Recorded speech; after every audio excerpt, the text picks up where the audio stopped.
Hey guys, welcome to another New World video. In today's video I wanted to look at a few of the quality of life changes that they have made to the game in the July update that I think make things feel a ton better when you are playing. First, let's have a look at the trading post. So in this update they have made some huge changes to the trading post. These changes are all the things that we've been asking for a very long time. So let's open it up and have a look at it, and I can promise you, you won't be disappointed. So when you open the trading post now, you will see there is a new little toggle right here in the center of the screen. And when you click it, a new box will pop up. And this is where the amazing new changes will be found. So right here at the top, you will see, as always, you can filter by can equip or can afford. Nothing too exciting here. Then right below that, we can further filter by minimum and maximum price, which is awesome, now letting us filter our search by the price range we can afford. Next, you will see we can also now filter by the minimum and maximum gear score. Thank God.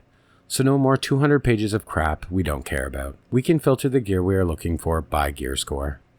And next is where things get really interesting. As you can see, they have added toggle boxes for all of the attributes, so you can search for gear by attribute, or with mixes of attributes we are looking for. We can also select this box here and filter so that we can only see gear with a single attribute, which is nice. But what I really love is what's next.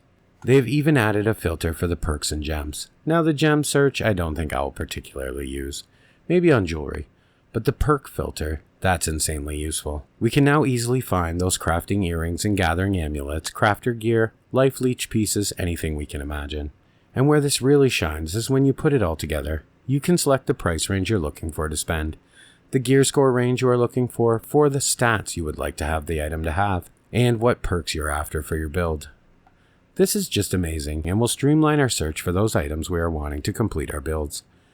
No more will you accidentally bypass an item that would have been absolutely perfect for your build simply because you missed it in the mass items we would see before while digging through the pages and pages of gear. Now we can search for specific items we are looking for, easily and fast without any headaches. This feature is absolutely one of the best things they have done to make the game better and more playable.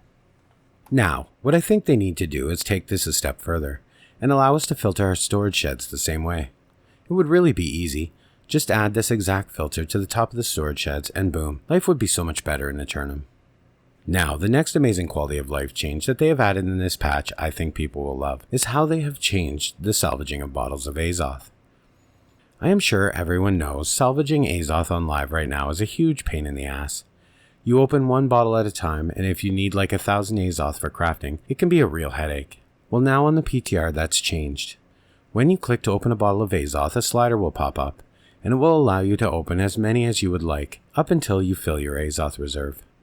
This is simply amazing. I'm so sick of how it was before. I know this is a small thing that many people may not even notice right away, but if you are a crafter who does big sessions, you definitely have experienced the frustration with opening bottles of Azoth that I have. So I felt that this was one of those things I had to bring attention to because I just love it so much. And the next thing I wanted to talk about was the change to the crafting regions.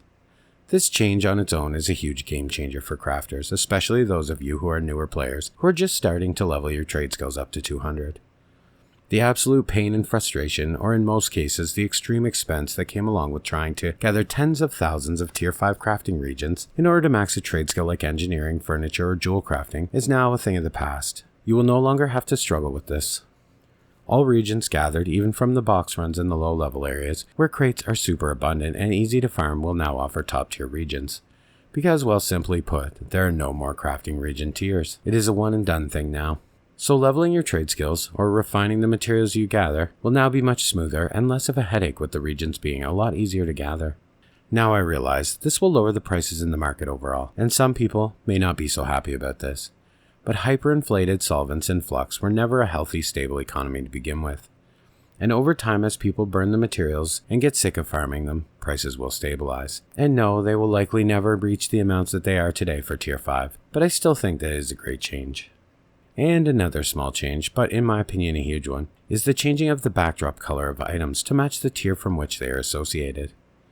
Having the crafting materials be legendary, epic, etc., so you can more quickly find them, and so that newer players understand tier and value, is a great change.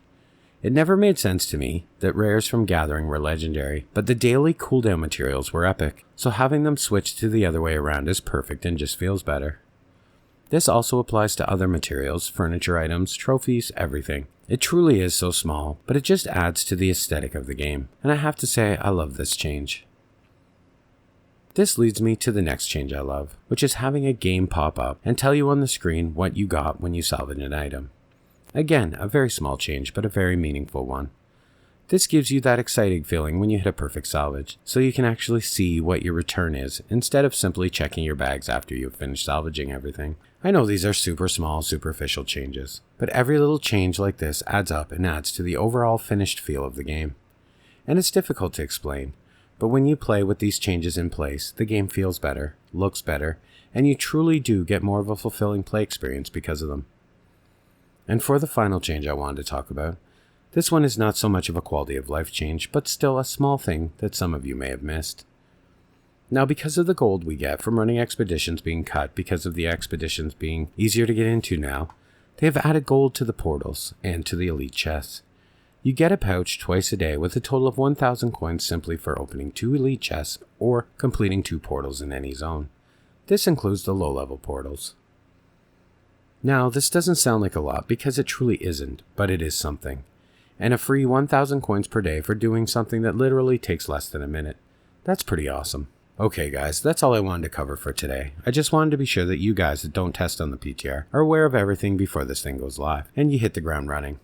If there's anything I may have missed in this video, I can assure you it will be in another video very shortly. But if you feel it is important and people need to know it now, please feel free to leave it in the comments.